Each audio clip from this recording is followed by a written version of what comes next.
threats and technology change, we have to change with it. I mean, one of the reasons why CMMC came to the fore is because people realized that these security control practices are important. And we were depending on people to self-regulate in the past. And those people demonstrated, those companies demonstrated, and let's be perfectly honest here, that's why there's a lot of False Claims Act lawsuits by the US government against companies for attesting to the fact, yes, we made these security requirements when in fact they didn't. So we had to implement a law to make sure that the lowest common denominator followed the rules or was properly dealt with. So technology is changing, but our methods are changing as well. We are now stipulating that you have to implement these security control practices. So that's probably the first and biggest change over the last 10 years. Since NIST 800-171 was established in 2015 to November 10, 2025, we said the controls are there. Now you have to implement them, whether you like it or not, or you're not participating in the contracts, because we can't trust you to protect the sensitive information, controlled unclassified information. So we have to continually evolve, not just in the technology, but in the way we deal with handling the technology and the way this technology is used to protect the sensitive information. Now, probably the biggest question in everybody's mind is, how is AI going to affect all this? And I personally use AI quite a bit.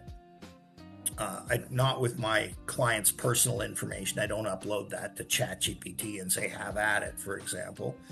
But in terms of looking at a control practice that's public knowledge, like the CMMC Level 2 Assessment Guide can be downloaded from the DoD's website by anybody on the planet, which is unfortunate to a degree. We should keep that stuff pretty private, but it can be downloaded. It's public knowledge. And the reason it's public knowledge is because it was paid for by the US taxpayer.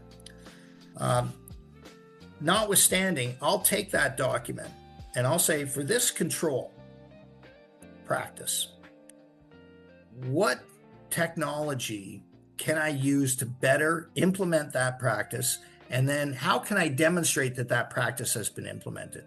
So if I have, for example, if I'm going to help a customer that's using one of the cloud providers, I will say to an AI engine, my client is using this technology, cloud technology.